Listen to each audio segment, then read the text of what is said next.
Some adjustments for corn and wheat, with a rally for soybeans ending this week. US rainfall coming next week. Jerry Gidel is ready to talk about all of that. Right here on Connected Farmer, your channel to keep you up to date with the latest trends in agriculture and livestock.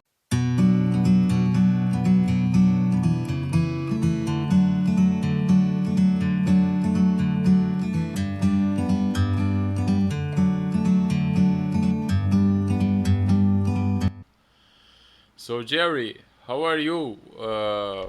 We had a very choppy week in the commodity markets. Yes, yes. Well, we ended up had various different information flows back and forth. Actually, two interesting areas of the world.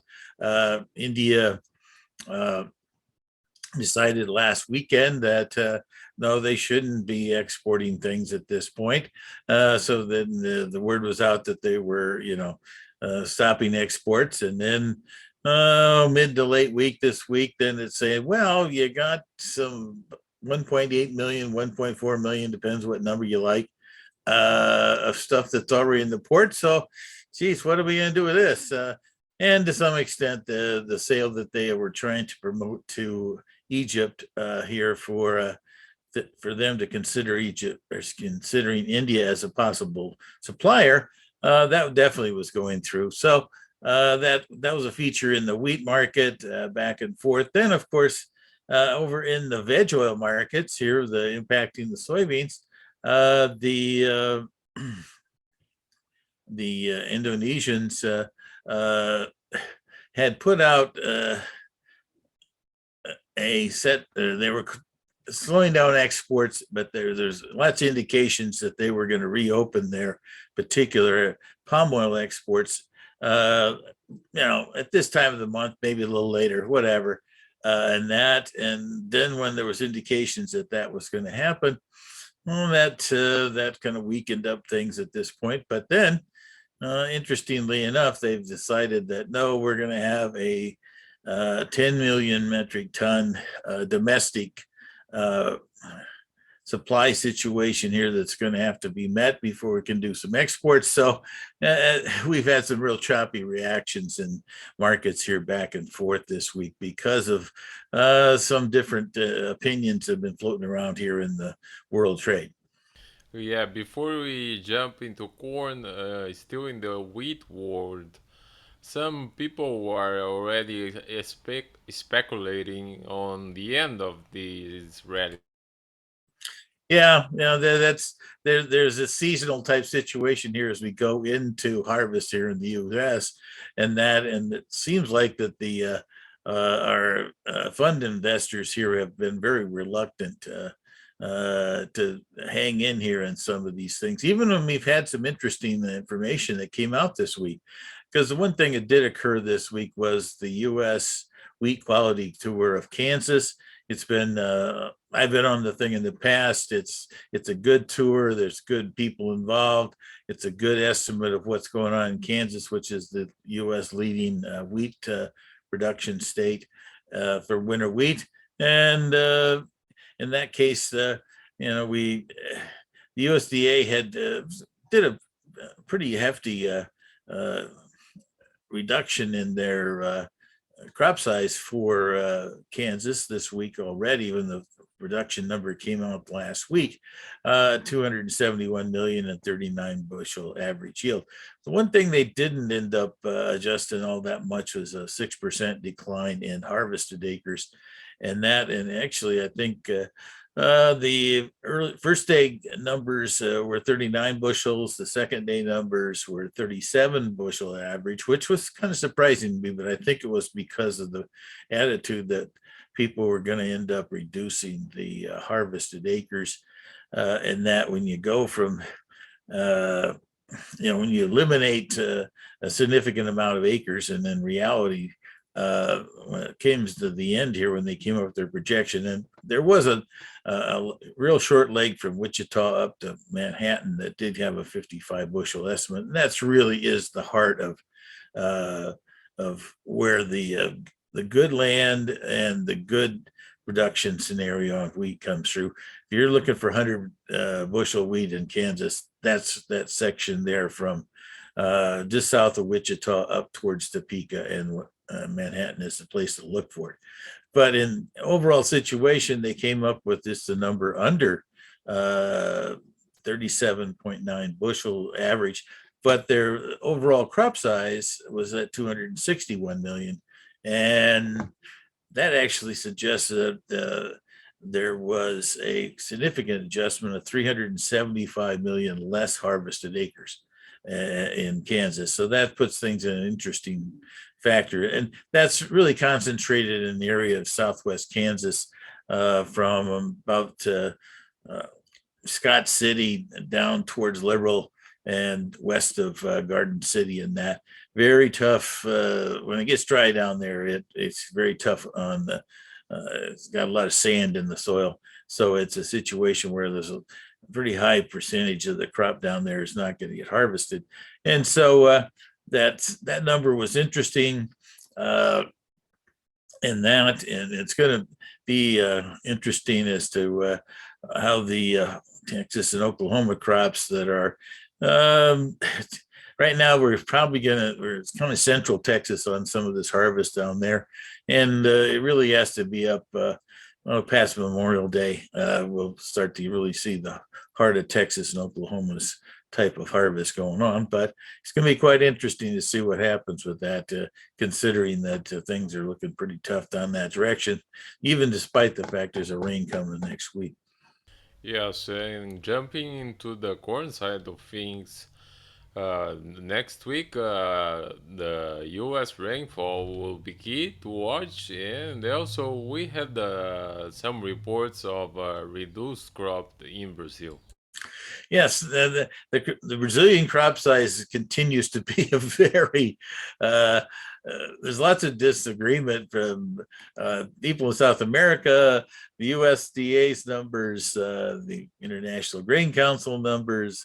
The North Americans are not as in northern hemisphere, I should say, and the people are not as enthusiastic about a big correction there. But I kind of feel like that the conditions at the tail end of this year of going getting a really sizable crop going in Mato Grosso because of the dryness, I think is one thing. And the one thing that you pointed out that we could have here is some cold weather, and we've had that happen here in Paraná, and even parts of maybe Mato Grosso del Sol and Minas Gerais, and that's just one more ding on that second crop corn down there from that standpoint. And so I think that's a real feature there. The corn market in the U.S., it's an interesting situation. We had a higher, pretty good surge in plantings last week. We've had some erratic rains around, but I got to feel like that, except for maybe North Dakota and maybe parts of Minnesota, and that there was a little more open space there for parts of Iowa, South Dakota, Nebraska, Minnesota, maybe in parts of in Illinois too, and that. So I think we're going to have a good surge this week. I'm kind of looking for a 68, 69% number, which is up, about a little under 20%. But that's going to be quite interesting because right now there's starting here tonight in Chicago and being around tomorrow, and Northern Illinois is supposed to get a chance for an inch and a half, and there's also prospects of some pretty good rain possibilities, all the way down into the Southwest. And I think that's going to make things quite interesting here as to how we're going to finish up on this crop. And the one area that's maybe get a break here because it looks like the rain is not going to be as heavy in that northern plains area, but it's still a struggle up there to get corn and soybeans planted, and even though spring wheat at this point, the potential for some prevent planting still exists up there in the northern plains. And how do you see the rally potential with this energy prices so high? Well, the energy scenario is still a kind of a backbone scenario here for lots of things in the commodities. Now, the one thing that we did also have impact this week was some concerns about a recession in the U.S. and the impact of that weakened up the equity markets here a couple times during the week, and I think that also has an impact on some of our investors here. There, most of our investors these days are also involved in commodity funds along with their stock portfolio, and sometimes they look at the commodity fund as well. I need that money for something else right now, so I'll get out of those positions, and I think that's impact us at times. But the one thing we got to keep in mind here that once we do end up getting this U.S. corn and soybean crop generally put to bed here and planted, and that it's tough to get people enthusiastic about concerns about the crop because it's going to come out of the ground, and it's tough to make something strained on it on a crop in the U.S. During that, say, the first month to 6 weeks after it's planted, because there's not much stress there. You don't need a lot of moisture, and heat is probably the best thing you need to try to keep it to respond. Because right now we are still behind uh, on our normal paces. Now we're going to jump back this week closer to those 5-year paces. At this point, I think we're just about 10 or 12% behind, say at 80, 82 on corn. Now beans, maybe we're a little further behind on those because I'm only looking for about a 20% increase in those this week, but it could get stalled if this rain activity that's they're projecting here from the National Weather Service in the U.S. Stays out here as significant as it looks like it could through mid to late week next week. We could have another stalled weekend here, and that could make things interesting and could bring back some enthusiasm. But I have to say that maybe some of the recent highs like we had here in Dees corn made just a slight new highs, and the soybean market made a pretty good push. It's a really choppy time of year right now, and it's always difficult to say with great authority because we had some really kind of interesting days this week, and we just didn't get any enthusiasm in the grain markets, and that is a kind of a telltale sign that some of our investors here are not as strongly involved here looking at the fundamentals as I might be. All right, and what about this Friday rally for soybeans? Well, it was a combination of that of the idea that the palm oil scenario in Indonesia was uh, going to be still reduced and that type of thing. There is some commentary about China's demand for veg oils in general here to be curtailed because of this significant lockdowns they've had over there on in the last month to 6 weeks here, and that does people at home don't use as much veg oil as they do in that in particular major cities. So that's one of the twists in there on that one. But in general, the soybean strength here is also, I think, getting a little concerned because of that rain activity that was maybe on the forecast here, the building in today for next week. Corn, as I said, we're going to be approaching the 70% level in that. Uh, and the interesting twist on it, the one area that we've had really some very difficult times in the wheat, spring wheat situation and corn and soybeans is North Dakota. The rain activity for the coming week is not really looking to be in that general area. So that might have been a factor there to anticipate some spring wheat plantings and get some action there, and to some extent, maybe even get some corn in that would have went to beans. Because one thing that people don't realize is that South Dakota probably plants twice as many soybeans, or excuse me, North Dakota only plants about twice as much soybeans as they do corn. So that means they might have less soybeans in North Dakota because of the weather forecast. All right, and what are you checking next week?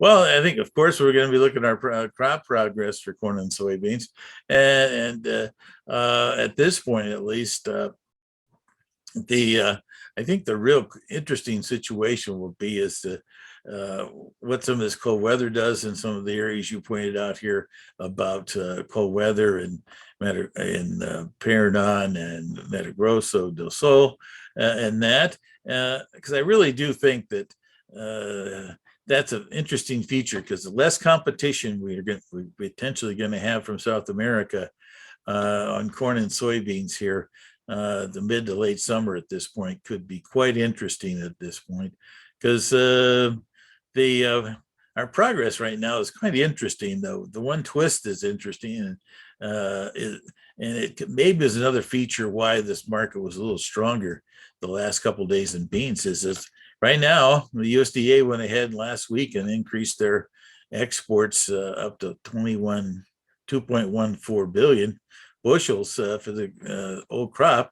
And today's numbers with sales and that we're already 35 million past that estimate at 2.175 billion bushels. And the world, I know the Chinese have not been our as prominent a buyer here as they have in the past, but I think there's still a lot of people nervous about what's potentially going to come out of South America.